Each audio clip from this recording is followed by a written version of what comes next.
Give the floor to President Alejandro Giammattei of Guatemala. Thank you very much. You may take your seats, please.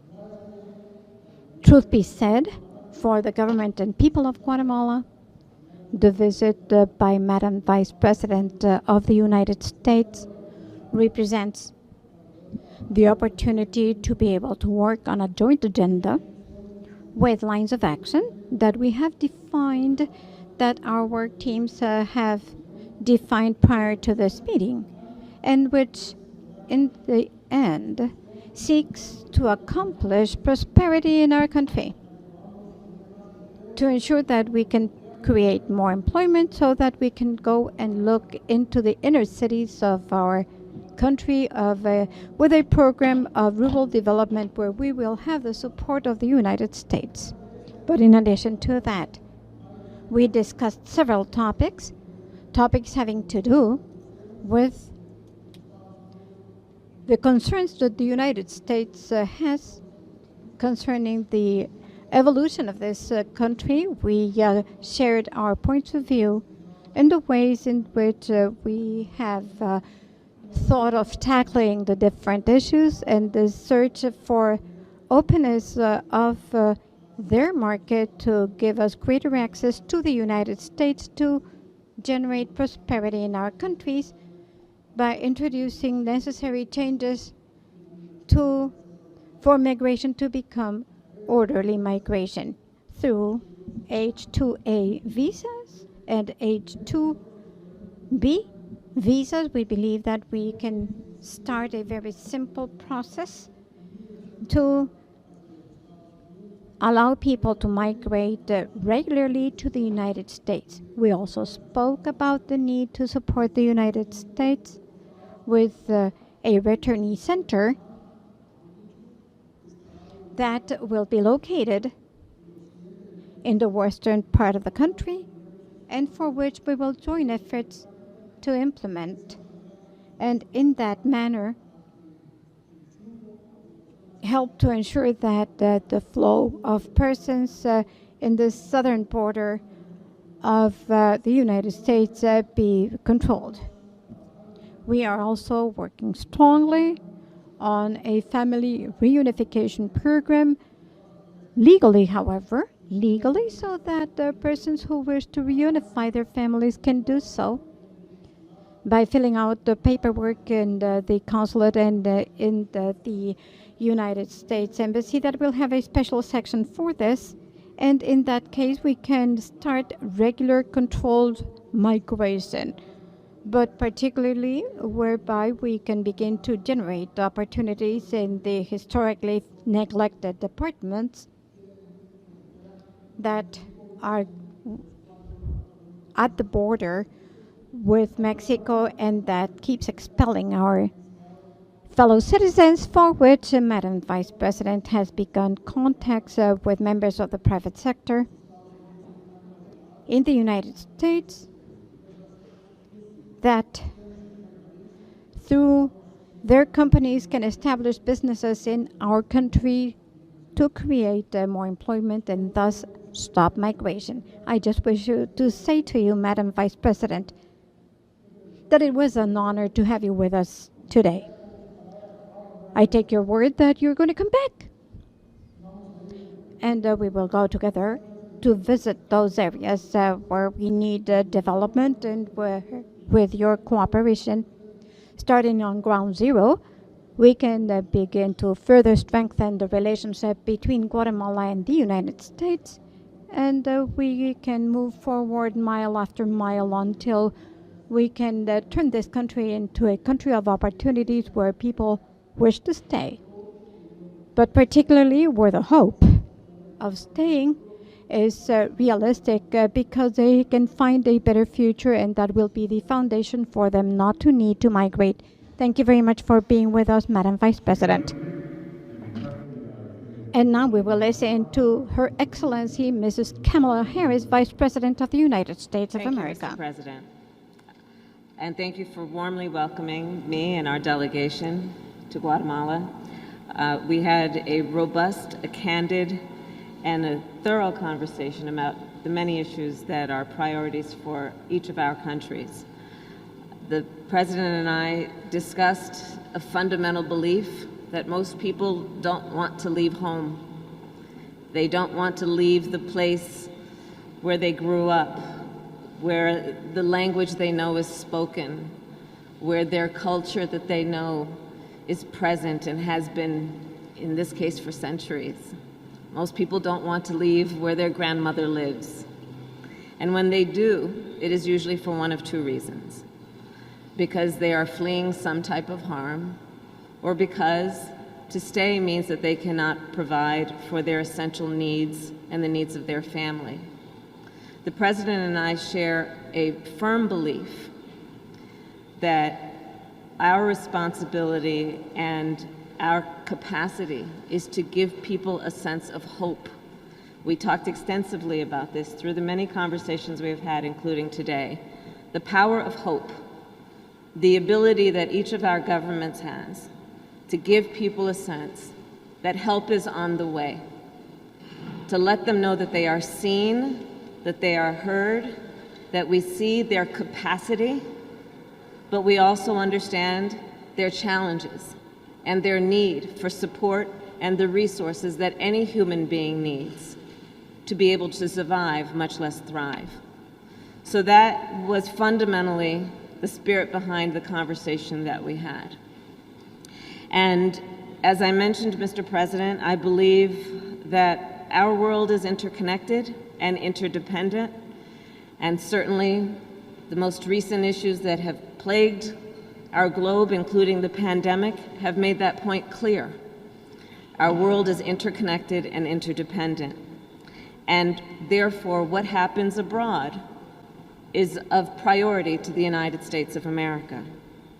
And that is why I am in Guatemala today. And that is why President Joe Biden will travel to Europe later this week. We are renewing our relationships around the globe and our presence around the world. In fact, just last week, I shared with the President that the United States will provide, as a first donation, 500,000 vaccines to Guatemala. Again, understanding the interdependence, the connection between us, and the importance of looking out for and prioritizing the needs of one's neighbor. I am proud to report that the agreements between President Giammattei and I have made today will strengthen the security and the prosperity for both the people of Guatemala and the people of the United States. And before we get to the questions, I just want to highlight several of those agreements. First, on the issue of security, it is probably one of the highest priorities for each of our nations. The President and I agreed to continue our work to manage migration at Guatemala's northern and southern borders. We also discussed illicit drugs that are being smuggled and humans who are being trafficked across those borders, undermining the security of both the people of Guatemala and the people of the United States. Our nations have collaborated on these issues, and we will create a smuggling and human trafficking task force which will work with local law enforcement to stop these crimes. And I have personally worked on these cases in my career and can say that when we see some of the most vulnerable in our communities being taken advantage of, being sold for profit, being abused, it should be a priority for all of us who care about the human condition and humanity. Second, on economic development, the President and I also discussed the root causes of migration. In particular, the lack of economic opportunity for many people here in Guatemala. The United States recognizes that it is both in our interest and reflective of our values to help create that opportunity and to share in economic prosperity. We will launch a Young Women's Empowerment Initiative to increase education and economic opportunities for girls and women. Understanding here in Guatemala, there is a rich tradition of girls and women being a part of the culture and the economy, with extraordinary skills, and therefore the ability to thrive when seen as someone who can be the source of investment for the economic growth of the entire community. We will also invest in agribusiness and affordable housing and supporting entrepreneurs. President Giammattei has mentioned to me many times today and in previous conversations about his priority around what can happen in terms of the planting of trees and what that can mean in terms of ecology and in our environment. Well, recently, there's been a lot of talk about ecopreneurs, entrepreneurs who are focused on climate, who are focused on what might happen, which is to protect our environment, but also see the capacity for jobs and economic development as a connection with that pursuit. I will also continue to work with CEOs around the world to encourage investment in Guatemala. And Mr. President, I look forward to working with you on that. As I shared with you in Washington, D.C., I recently convened some of our biggest CEOs who have a profound interest, for many reasons, on supporting the work that happens here and the work that can happen here in Guatemala to, again, uplift folks who may have been overlooked or neglected, but also uplift the natural capacity and resources of this beautiful country. Which brings me to our third area of discussion and agreement. The President and I discussed the importance of anti-corruption and the importance of an independent judiciary. The United States will create an anti-corruption task force, the first of its kind. Our Justice Department, our Treasury Department, and our State Department will work together to conduct investigations and train local law enforcement to conduct their own. Our task force will support Guatemalan prosecutors, including FICI, and listen, no corruption. Corruption does not know borders, and we want to make sure that this is about transnational crime, and we have to follow the money, and we have to stop it. And that's what we intend to do. I can tell you from my work on this issue years ago, follow the money. The underlying reason for so much of what we are seeing in terms of this level and type of corruption is about profit. It is about profit without concern for the damage it creates to real human life, to families, to children, to communities.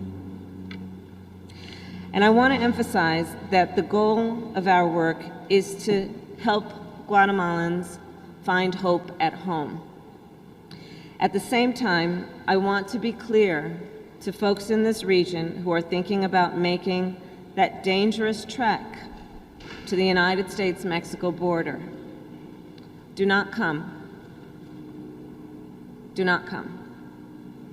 The United States will continue to enforce our laws and secure our border.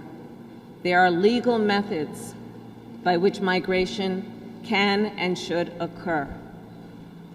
But we, as one of our priorities, will discourage illegal migration. And I believe if you come to our border, you will be turned back. So let's discourage our friends, our neighbors, our family members from embarking on what is otherwise an extremely dangerous journey, where in large part the only people who benefit are coyotes. And let us do our work together, Mr. President, again, with our mutual commitment of knowing that hope is on the way. And I believe the actions we take together will improve the lives of Guatemalans, and as I meet with Guatemalan community members and leaders throughout this day, I will speak with them on what more can be done. Again, Mr. President, I want to thank you for such a productive conversation, for your role of leadership, and for the work we have yet to do together. Thank you. A continuación, dejamos. And now we leave room for questions and answers of Ms. Hilary Sanders and the Secretary of Social Communication of the Guatemalan President, Patricia Letona, will give the floor to the media who are with us.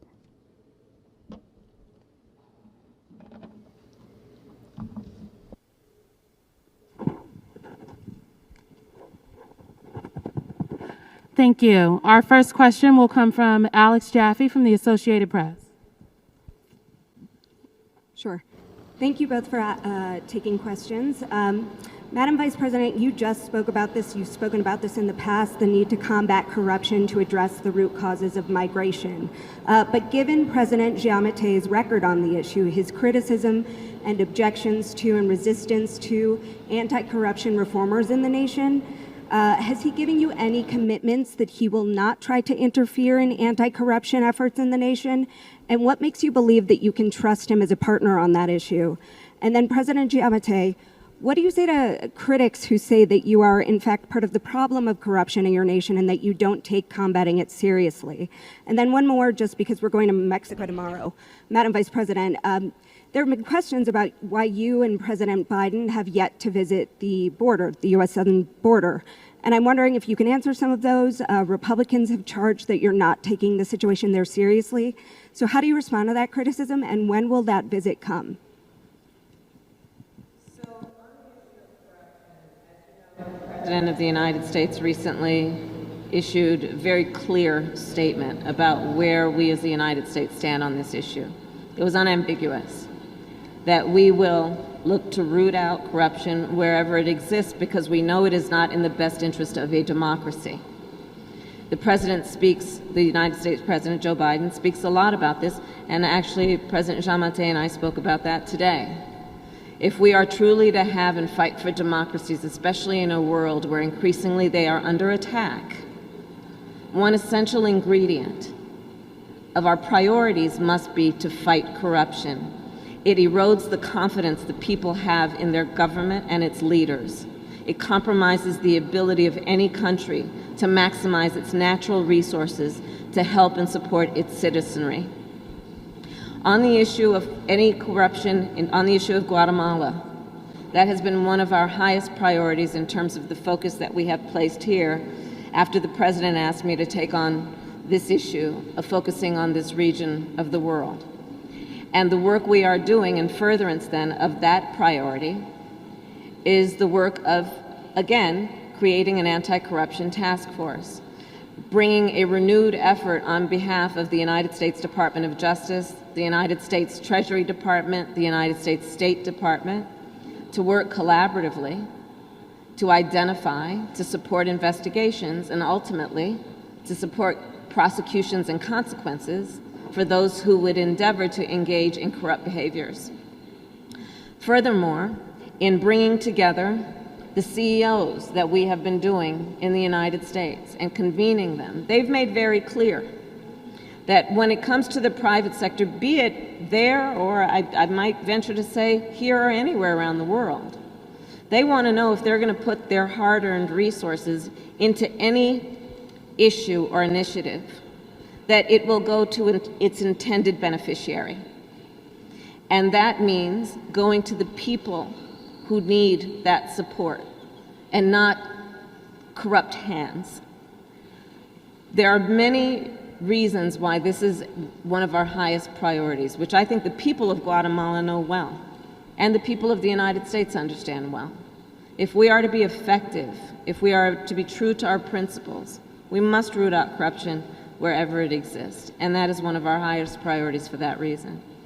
On the issue of Republicans' political attacks or criticism or even concerns, the reason I am here in Guatemala as my first trip as Vice President of the United States is because this is one of our highest priorities, and I came here to be here on the ground to speak with the leader of this nation around what we can do in a way that is significant, is tangible, and has real results. And I will continue to be focused on that kind of work as opposed to grand gestures. Buenas tardes, escuchamos la Freddy Muralles of Televisión Azteca. Madam Vice President, Mr. President, we know that several topics, important topics, have been addressed in your bilateral meeting. However, we would like to know what has been the most important progress obtained as a result of this bilateral meeting. Thank you. Well, for us, I think that we have addressed a number of topics that are of concern to both countries. One is to accomplish the economic development of the country, starting with the areas that have normally been neglected and are far departed from development, that are very much the areas that expel our people, the departments of Huehuetenango, Alta Verapaz, Quiché, and San Marcos. We made a presentation to Madam Vice President about the causes that lead to migration. And it has been determined that the number of people who are leaving our country, arguing security problems, is a very small number. People leave due to lack of opportunities, and the municipalities and areas of greater migration coincide with the areas where the poverty is greater. So we need to fight poverty.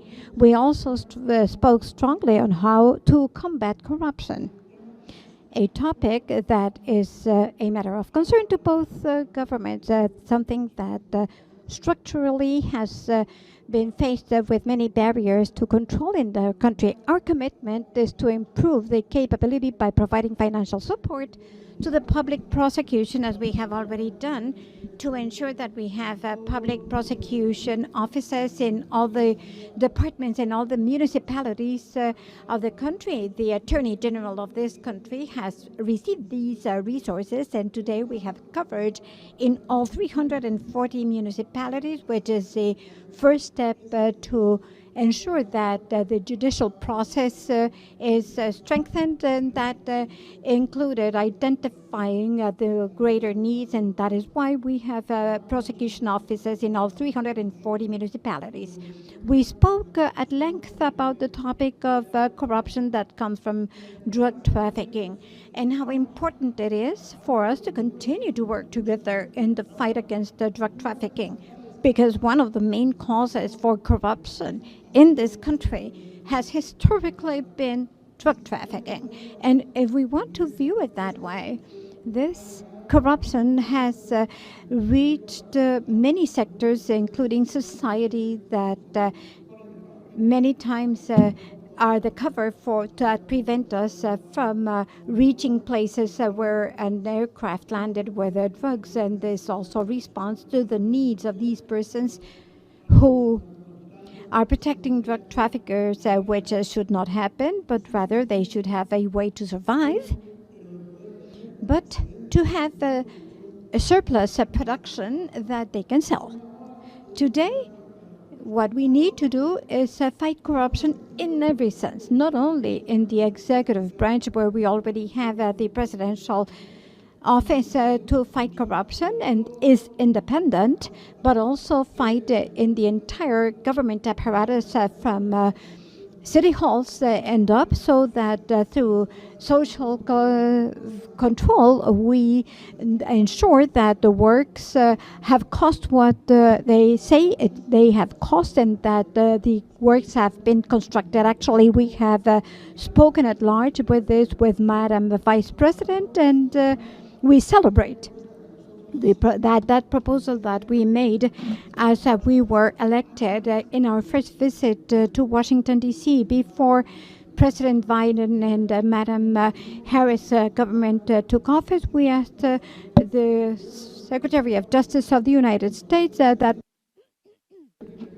we created office to help us to follow the money, and particularly ask the United States that the assets that are seized in the United States, which are the product of corruption, drug trafficking, and illegal actions, and which are in the United States of persons who have committed these crimes in Guatemala, have those resources sent back to Guatemala to be used to further strengthen criminal prosecution in our justice system.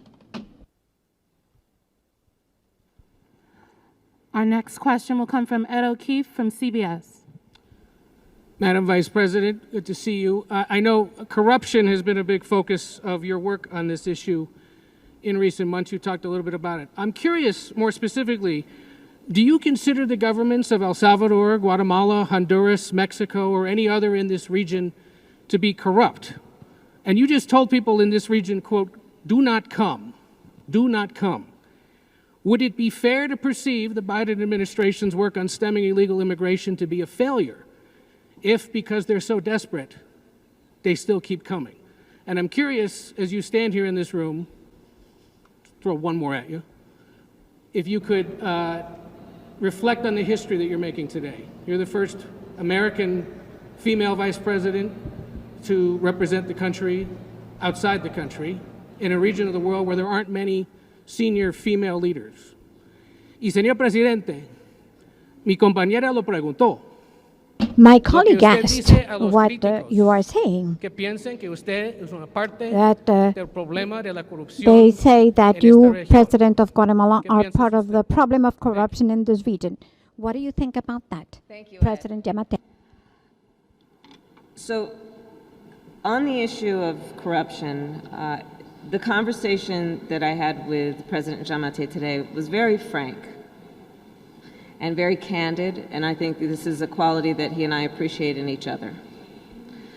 We don't have time for glossing over concerns that we have. And so we did have a very frank conversation about the importance of an independent judiciary. We had a conversation about the importance of a strong civil society. I expressed concerns about those issues, including what is the potential here for tax reform, something like tax reform, which is very much connected with a lot of the concerns that we have. And so we had a candid conversation as it relates to those concerns. And I do believe that with the work that we are doing, some of it which is new, there have been many attempts at collaboration between the United States and this region of the world over many years, as you know. Some have worked, some have not. There are aspects of what we are doing now that are new and also are based on this new era. Again, where there's, I think, a greater appreciation for the interdependence and the interconnection. And so we are creating this task force to address corruption. We are working on a task force that is about human smuggling. We are doing the work of requiring certain progress be made if we are going to attract U.S. investment, private investment in this region.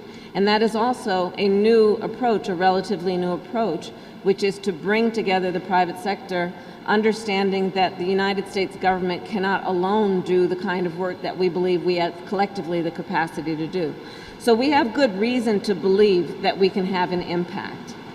And in addition, there was a question about what's happening in terms of immigration as a general matter.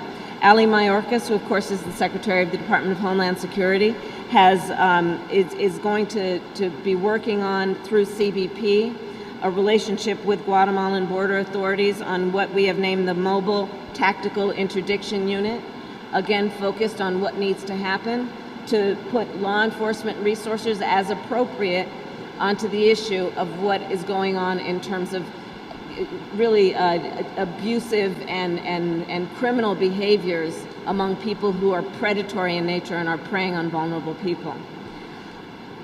Your final point, I'm honored to represent my country here in Guatemala. I am honored to be here in a nation that has a history that goes back thousands of years. As I was walking through this building and appreciating the Mayan art that adorns the walls, knowing of the work that women and girls are doing and have yet the capacity to do in Guatemala, and to the extent that I can have any impact based on my gender and the fact that I am the first, I welcome that. I welcome showing anyone, whatever your race or gender, that you may be the first to do anything, make sure you're not the last, and in that way let's pave a path where we create an opportunity for others to become the first in their family or their community to do those things that perhaps others didn't think they were capable of, but God has given them that capacity to achieve, and with a little help they will.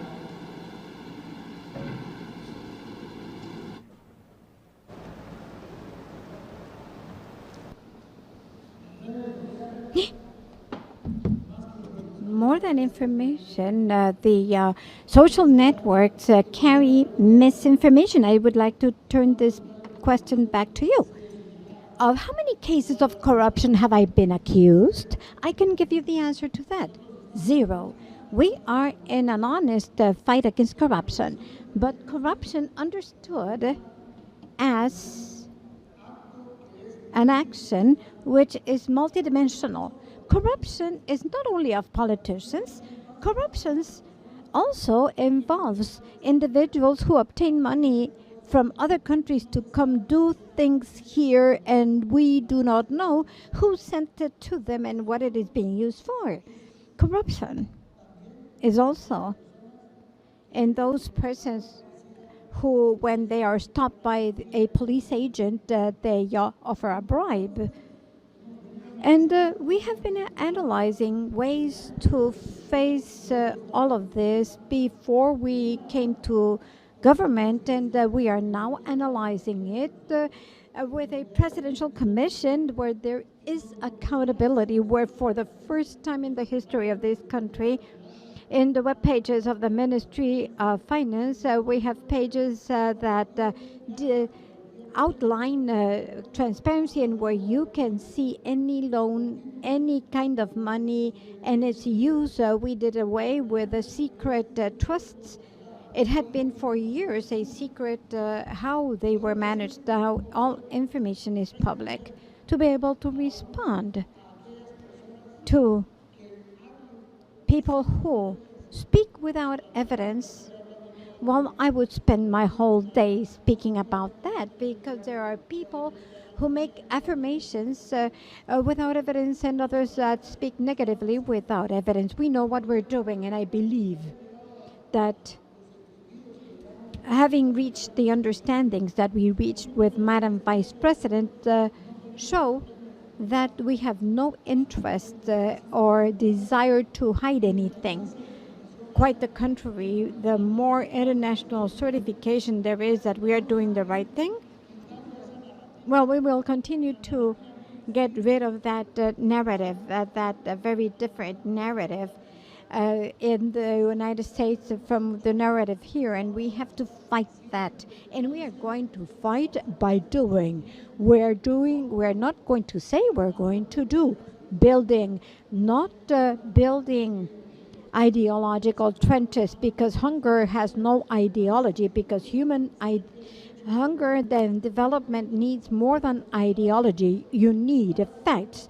We have told the United States government that the Guatemalan government is not interested in getting one single penny for us, but we are interested in working in public policies that transfer those resources effectively, significantly, and without the cost of an intermediary, to ensure that these funds get to the communities where we can bring about changes in the way of living, in the way of producing, and help them with our own agencies to seek markets to help them move ahead. Regarding the prosecution, which is what your predecessor asked, as I understood it, there's a trend in this country. There is judicial independence.